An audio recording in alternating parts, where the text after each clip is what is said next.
Merci, Monsieur Falorni. La parole est à Monsieur Jean-Jacques Candelier pour le groupe GDR.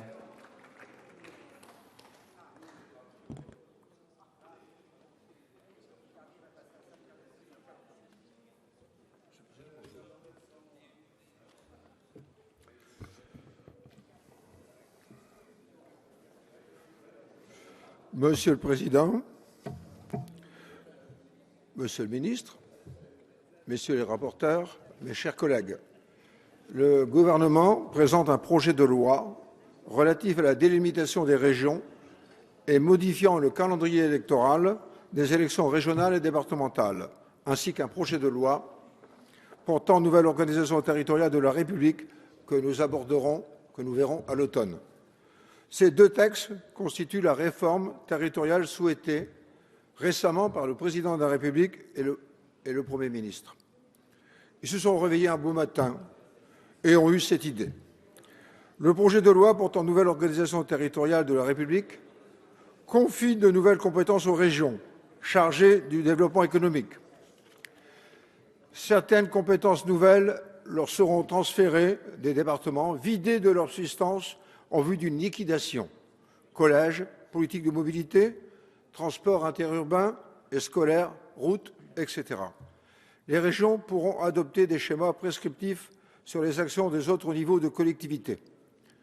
Ceci heurterait le principe d'autonomie des collectivités territoriales garanti dans la Constitution.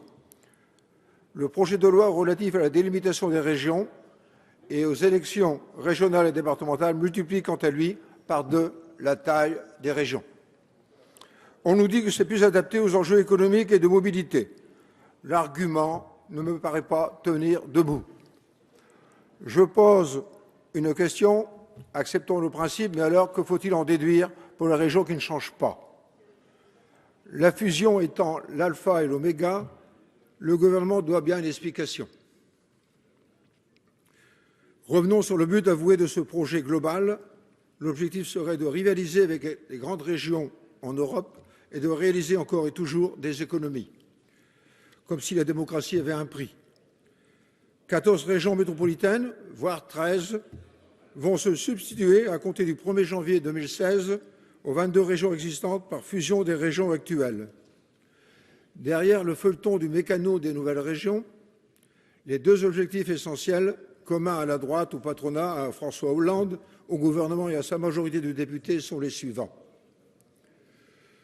D'une part, la suppression à venir des communes et des départements, donc de la démocratie de proximité, et d'autre part, la mise en place d'instances, d'une gouvernance éloignée des citoyens avec les eurorégions et les métropoles, dans le cadre de la concurrence des territoires et d'une méga-austérité imposée par les marchés financiers et l'Union européenne. François Hollande, le gouvernement et sa majorité font clairement le choix du capitalisme mondialisé, de la concurrence exacerbée, de l'adaptation des formes institutionnelles et des territoires aux exigences du grand capital. Souvenons-nous du titre du livre de l'ancienne présidente du MEDEF, « Besoin d'air », A-I-R-E. C'est bien entendu l'inverse qu'il faudrait faire, à savoir préserver notre démocratie de proximité, nos services publics, nos entreprises, nos commerces, nos industries, en mettant au pas la finance et en tournant le dos au libéralisme. Il serait possible de faire vivre les services publics de proximité pour le plus grand nombre, la démocratie et d'utiliser les collectivités territoriales pour favoriser l'égalité entre les citoyens, entre les usagers, tout en préservant nos emplois des grands vents de la concurrence folle et sans limite qui détruit nos lois, notre protection sociale, voire notre identité et l'appartenance à une communauté de vie et d'intérêt. Bien entendu, il devrait revenir aux Françaises et aux Français de se prononcer en toute connaissance de cause sur une telle réforme territoriale. Un sondage CSA indique que 69% des personnes interrogées souhaitent pouvoir le faire. Un référendum serait particulièrement approprié. Il est pratiquement prescrit en cette matière par la Constitution. Je voudrais insister sur ce point. Non seulement la réforme du gouvernement ne figurait pas dans les 60 engagements du Parti socialiste, un oubli sans doute, comme toute la politique d'exonération fiscale et sociale massive du patronat. Mais il existe un consensus pour dire que les questions institutionnelles, pour être comprises et acceptées par le plus grand nombre, doivent être tranchées par les citoyens eux-mêmes à l'issue d'un vaste débat démocratique. Rien de tout cela n'a été fait et le référendum que nous proposions a été rejeté.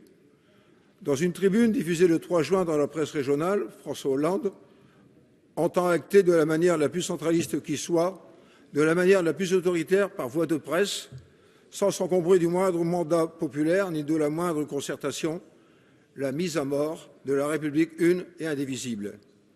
Oui, la mise à mort de la République une et indivisible issue de la Révolution française. Ce qui se passe aujourd'hui, d'un point de vue parlementaire, en plein cœur de l'été, en session extraordinaire, avec une procédure accélérée, est grave. C'est un coup de force. Ce jour est à marquer d'une pierre noire pour notre République. La majorité entend défigurer la France dans le cadre d'une affiliation directe aux États-Unis d'Europe et à l'Union transatlantique en construction. Je veux le dire gravement, l'heure est à refuser catégoriquement l'euro-démantèlement du pays, à faire le lien entre la casse territoriale et la casse sociale, entre la casse démocratique et la casse de la nation, entre casse de nos droits sociaux et casse de nos emplois, de nos industries, de notre artisanat, de nos statuts.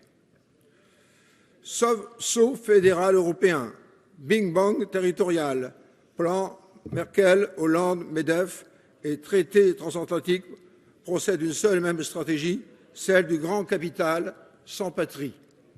Il faut l'unité la plus large contre ces reculs de civilisation majeurs. Merci, Monsieur le Président.